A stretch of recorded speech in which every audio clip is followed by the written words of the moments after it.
dicalonkan dampingi Anies Baswedan? Ini jawaban Yeni Wahid.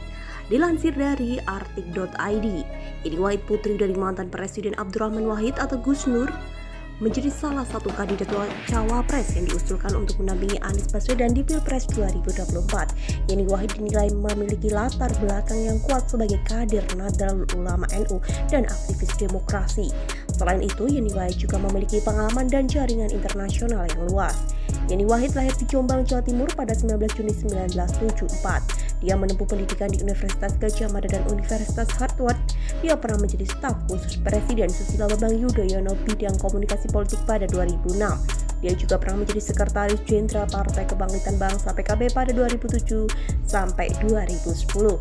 Yeni Wahid saat ini menjabat sebagai Direktur Eksekutif Wahid Institute, sebuah lembaga yang berfokus pada isu-isu demokrasi, multikulturalisme, dan toleransi antar umat beragama.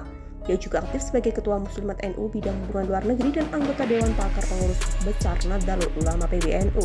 Yeni Wahid dianggap sebagai sosok yang bisa mewakili suara NU dan perempuan dalam kontestasi Pilpres 2024. Dia juga diharapkan bisa menjadi penerus dari basis nasionalisme religius Indonesia yang dibawa oleh Gus Dur dan Anies Baswedan. Namun apakah Yeni Wahid siap menuju panggung nasional? Berikut jawabannya ini dilansir dari Republika. Yeni Wahid buka suara terkait kabar bahwa ia disebut sebagai salah satu nama calon wakil presiden cawapres yang dipertimbangkan untuk bersanding dengan Anies Baswedan oleh Ketua DPP Partai Nasdem FMD Fair atau Gus Coy.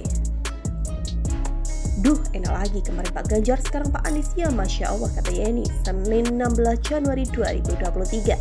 Yeni mengatakan hal tersebut adalah urusan di internal Partai Nasdem. Ia mengatakan dirinya masih akan fokus pada tugas yang diberikan kepada oleh Nahdlatul Ulama sebagai ketua pelaksanaan harlah yang berlangsung di Kota Solo. Nah, itu kan urusan internal Nasdem. Saya harus fokus kepada amanah yang diberikan kepada saya jadi ketua. Oke, satu abad NU ini harus sukses dulu. Jadi yang lain-lain itu sampingan aja lah.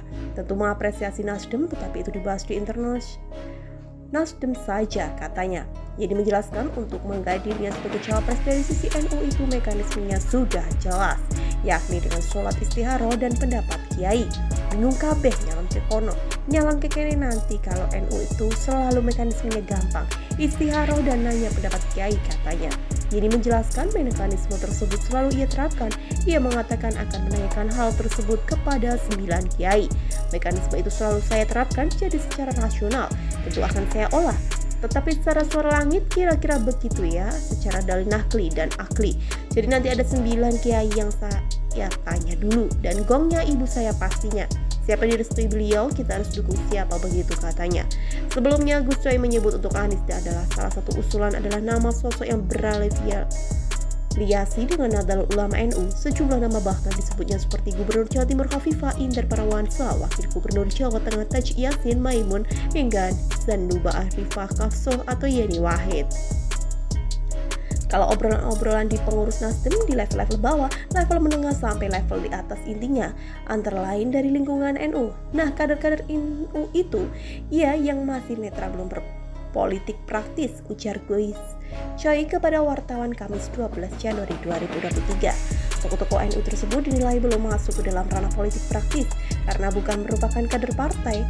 Tak seperti Abdul Muhaimin Iskandar yang merupakan Ketua Umum Partai Kebangkitan PKB yang sudah digandeng berkoalisi dengan Partai Gerindra. Belum diusulkan ke Anies, tapi nama-nama yang mungkin pantas untuk dipertimbangkan untuk jadi cawapres Anies dari kalangan NU, ujar Gus Coy. Lantas, apa alasan Yeni Wahid dianggap cocok mendampingi Anies Baswedan? Latar belakang Nahdliyin. Yeni Wahid merupakan kader NU, organisasi Islam terbesar di Indonesia yang memiliki basis massa yang luas. Yeni Wahid juga pernah menjabat sebagai Ketua Muslimat NU bidang hubungan luar negeri dan Sekretaris Jenderal Partai Kebangkitan Bangsa, partai politik yang berasaskan NU. Dengan demikian, Yeni Wahid bisa menarik suara pemilihan NU yang sebagian besar berada di Jawa Timur provinsi asalnya. Relasi internasional yang kuat. Yeni Wahid memiliki pendidikan tinggi di bidang hubungan internasional. Ia lulus dari Universitas Harvard, Amerika Serikat. Dengan gelar Master of Public Administration, ia juga pernah menjadi staf khusus Presiden Susilo Bambang Yudhoyono bidang komunikasi politik pada tahun 2006. Selain itu, ia juga memimpin Wahid Institute, lembaga yang berfokus pada isu-isu demokrasi, multikulturalisme, dan toleransi antar kaum muslim di Indonesia maupun dunia. Dengan pengalaman dan jaringan yang dimilikinya, Yeni Wahid bisa membantu Anies Baswedan dalam menjalin kerjasama dengan negara-negara lain. representasi perempuan. Yeni Wahid merupakan salah satu sosok perempuan yang berpengaruh di dunia politik Indonesia. Ia sering menjadi pembicara di bagian forum nasional maupun internasional tentang isu-isu kebangsaan, keagamaan, dan gender. Ia juga aktif dalam berbagai organisasi sosial dan kemanusiaan, serta Gerakan Indonesia Mengajar dan Aksi Cepat Tanggap. Dengan menjadi cawapres Anies Baswedan, Yeni Wahid bisa memberikan representasi perempuan dalam pemerintahan dan menginspirasi perempuan-perempuan yang lain untuk berpartisipasi dalam pembangunan bangsa. Penerus nasionalisme religius, Yeni Wahid merupakan cucu dari Kiai Haji Wahid Hasyim, salah satu pahlawan nasional dan pendiri NU. Ia juga merupakan putri dari Gus Dur, Presiden keempat Indonesia, yang dikenal sebagai tokoh nasionalis dan pluralis, dan latar belakang keluarga yang kuat dalam memperjuangkan nilai-nilai Pancasila dan Bhinneka Tunggal Ika. Yeni Wahid bisa menjadi penerus dari tradisi nasionalisme religius yang dibawa oleh kakek dan ayahnya. Hal ini sejalan dengan visi Anies Baswedan yang ingin membangun Indonesia yang maju, adil, dan beradab. Dari uraian di atas, dapat disimpulkan bahwa Yeni Wahid memiliki potensi besar untuk menjadi cawapres pendamping Anies Baswedan di Pilpres 2024. Namun keputusan akhir tetap berada di tangan Anies Baswedan sebagai cawapres utama dari KPP. Apakah Anies Baswedan akan memilih Yeni Wahid sebagai pasangannya? Kita tunggu saja pengumumannya dalam waktu dekat ini.